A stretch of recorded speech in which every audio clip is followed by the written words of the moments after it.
What if Wolverine had a mask in the X-Men movies? I know you've already seen him donning the mask in Deadpool Wolverine, but never in the prior X-Men films, and what would that even look like? Stick around and find out. So back in 2013, the Wolverine came out, and when it hit the DVD, we finally got to see the iconic mask for the first time ever in a deleted scene. A year later, X-Men Days of Future Past rolls in, but we still never got to see the Wolverine donning his mask. But what if we did? Would it have looked better with it or without it? And that's exactly what we're going to find out in this video today.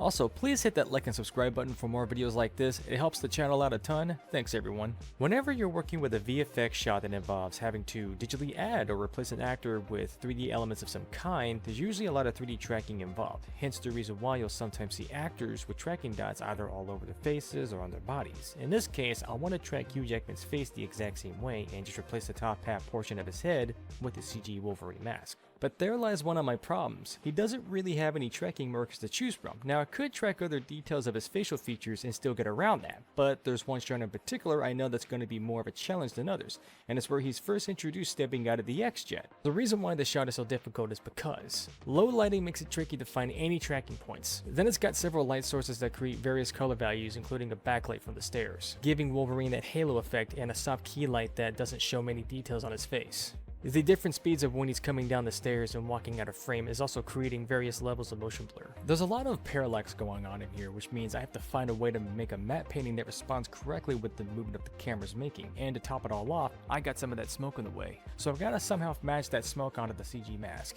For tracking all my shots, I'm going to be using an industry-based software called PFTrack. It's primarily used to make some of the best tracks you can get from the most limited amount of information in shots that may not have the most visual details in frame, and in this case, that's exactly what I'm needing. First thing I did was I exported my footage as an image sequence and imported that into the clip input.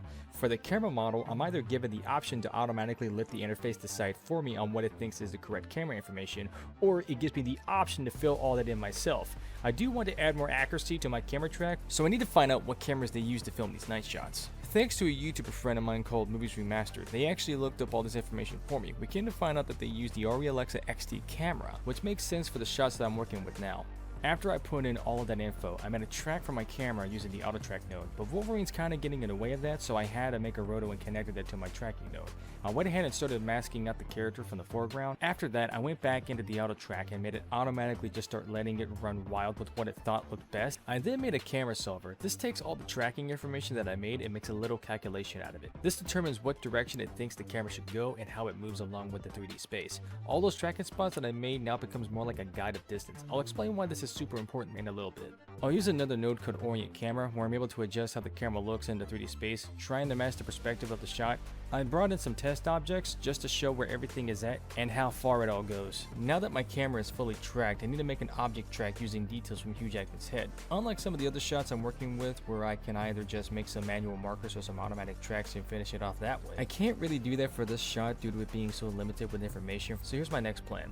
There's this thing called Geometry Track, where instead of just latching onto every detail I can find, I can bring in my own custom face mesh, paint weighted to the actual footage, and just track the whole thing like that. It's a neat feature. It gets most of what I need done. I still have to go in and refine some of the frames, but I already know what that's not going to be enough, so I'm probably going to have to adjust it more in Maya either way. After all that's done and transferred over into Maya, I'm also having to find myself adjusting the face mesh so that it correctly fits within the realm of things. At this point, I'm kind of just treating it as if I was working with motion capture, because I am working with baked animation data. I don't want to take out too much of the tracking data, so I'm also adding in another layer of animation to play along with the movements to better help the look.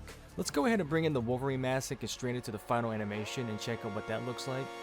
And look at that, grinding on both the camera and the object tracking really helped us go a long way. In these play blasts, we get a good idea as to how this is going to look visually before we even start thinking about lighting or texturing these shots. I want to make sure that the focal length looks right, the size of the mask looks proportional enough, and that the animation looks consistent with the head movement.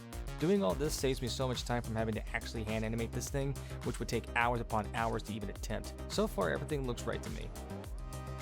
So now I have to find a way to matte paint his hair out of all this, all while the camera is still moving around him. I can't just make a still frame matte painting and then just make a 2D track to have it stick to one place like I would for some of my other shots. It's awesome about 3D tracking is when you take that same tracking data and put it into Maya, it makes these locators that form a shape of the environment the same way it looked in the shot. And here's what I did next. I modeled parts of the interior with these cards, then one by one I duplicated my camera in several areas to create projections on all the cards with some parts of the image sequence that were exposed enough to use to make up this clean plate.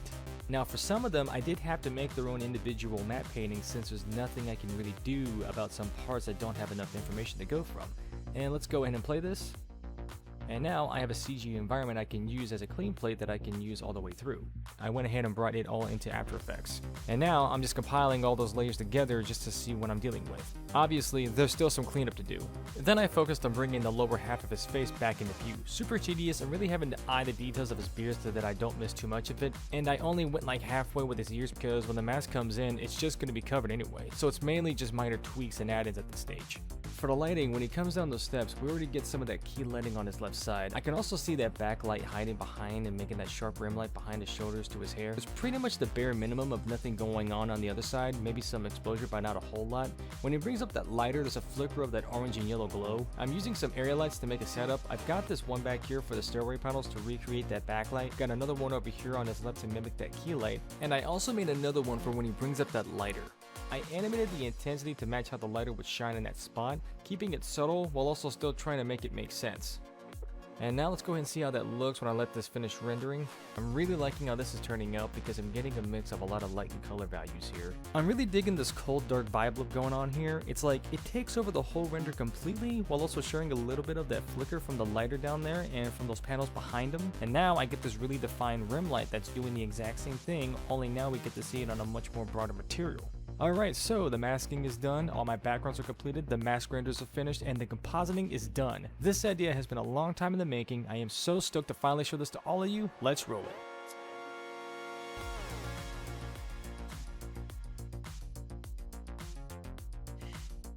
Hey kid. Professor.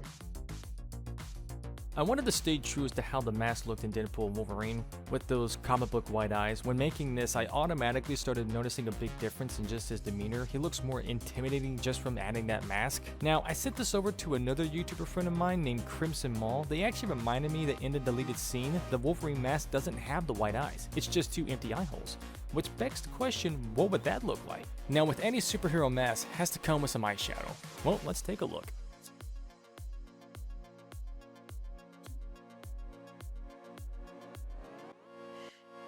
Hey kid. Professor. Don't get me wrong, there were other versions of this mask that I made but was kinda unsure about making it a thing. If you want to see what that looks like, comment below and let me know if you want me to tackle the other X-Men movies. I'm actually kinda curious to see what that looks like too. Special thanks to MoviesRemastered for supervising the editing for this video, and I also want to thank Crimson Maul for giving me the idea for this video from the start. I couldn't have made this without their guidance. Please go like and subscribe to their channels. That's it from me. Remember to hit that like and subscribe button, and I will see you in the next one.